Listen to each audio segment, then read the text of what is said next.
Hello, everyone. Today we are going to talk about David and Susan.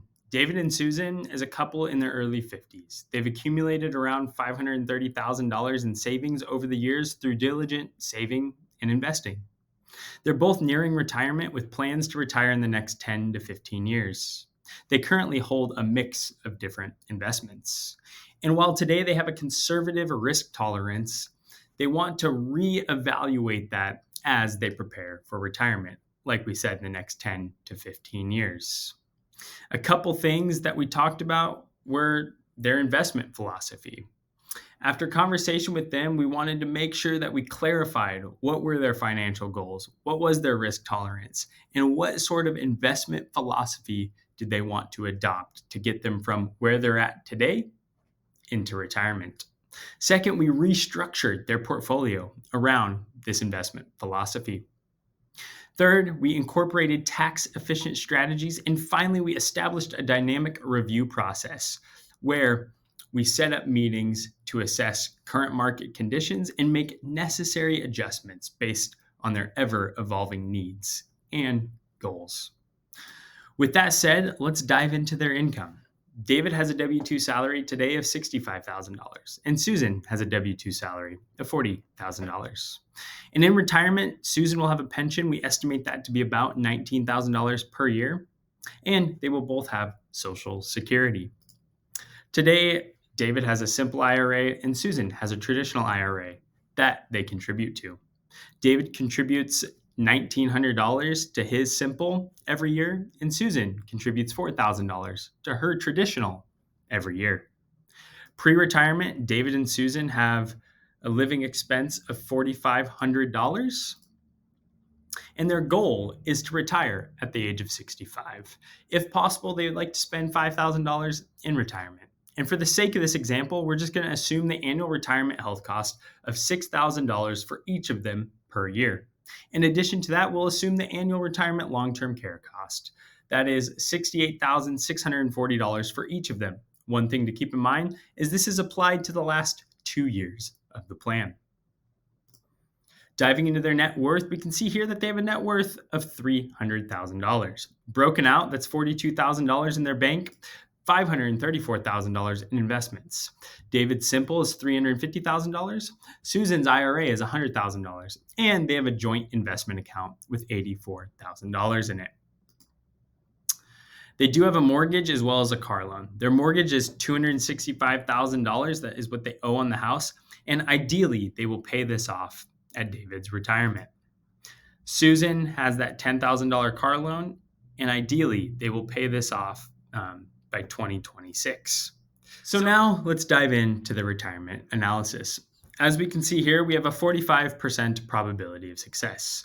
So clearly, we're going to have to change some things around. Again, it is important to note that the primary discussion and topic of this video is as it relates to their investment strategy rather than this plan in its entirety.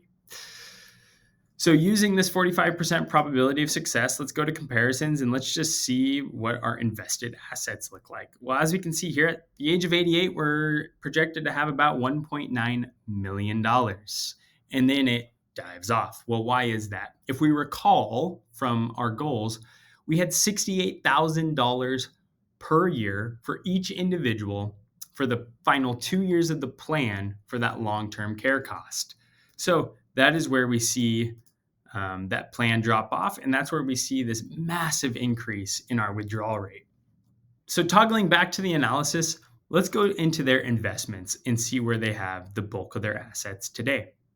Well, their current allocation today is 35% equities and 65% fixed income. Based on this allocation, we are assuming an annual return of 5.9% and a standard deviation of 7.6%. Here is the allocation broken out: 22.6% in US equities, 8.5% in international equities, 2.5% in emerging markets, 1.5% in real estate, 44.6% in bonds, 5.3% in international bonds, and 15% cash. Well, as we mentioned, among other things, they have about a 10 to 15 year time frame until retirement. And therefore, after lots of discussion with this couple. We established that, hey, because of our timeline, and again, because of other things and income and Social Security and pensions, we want to increase our exposure to equities. So let's take a look at our target allocation. Again, we aren't going to assume growth forever, but for this example, let's see what growth does. So for growth, we are assuming 70% equity and 30% fixed income for an average annual rate of return of 8.3% and a standard deviation of 12.7%. You can see that broken out right here. So if we take a look at what we should do to balance back our current portfolio to our target portfolio, we can see here that across the board, it's just calling for more equity exposure and a reduced exposure in bonds as well as cash.